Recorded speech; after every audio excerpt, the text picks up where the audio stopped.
सोने नौजवान। मैं उन पे तनकीद नहीं करता, मुझे उन पे तरस आता है। जब मैं रात के अंधेरों में उन्हें टेलीफोन लेके चौकों में खड़े देखता हूँ तो मुझे रहम आता है। मैं कहता हूँ देखो, नफ्स की ख्वाहिश के पीछे ये क्या मसलन, आखिर क्या है इसमें? एक औरत के पीछे तबाह कर लिया अपने आप को, यानी ज्यादा से ये कोई मकसूद है? ये कोई मकसद हयात है जिसको मकसद बना लिया है? मेरे अजीज, बात को समझ लें। इतना खूबसूरत आदमी है और इतना उसका ऊंचा कद काठ है, और क्या किसके पीछे ये भागा हुआ है? बड़ा समझदार, दानश्वर, अक्लमंद आदमी, जी रूह बंदा, लेकिन उसका स्टेटस आप ये मुलाजा करें कि वो 20-40 हजार की खातर झूठ बोलता है, धोखा देता है, फरेब और फ्रॉड करता है। हम अपनी नफसानी ख्वाहिशात के पीछे इस तरह भागते हैं कि हम असल से रह जाते हैं। मेरी बातों की समझ आ रही है आप हजरात?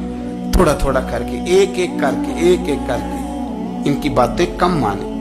वो जरूरी तो नहीं ना कि सवेरे नाश्ता बाजार से अपनी मर्जी का तगड़ा किया है, बाजार से ला पूड़ियां चने बेहतरीन खाए, और पूड़ियां चने अभी खाए नहीं, शापर में डाले हुए हैं, और वो लेके अभी आ रहा है, तो साथ ही रास्ते से गोश्त भी छोटा अच्छा लगा तो 2 किलो वो भी ले आया कि पूड़ियां चने खाऊंगा और दोपहर के लिए गोश्त पकाऊंगा। वो पहले ये तो खा ले साहब, इससे तो निजात पा ले। ये पता नहीं हजम होता है कि कुछ और करता है तेरे साथ, लेकिन वो गोश्त भी साथ ले आया। यानी टेबल पे, नाश्ते के टेबल पर बैठ के फैसला हो रहा होता है कि हमने क्या खाना है, हमने किधर जाना है। संगियो, याद रखो, बातों को समझो।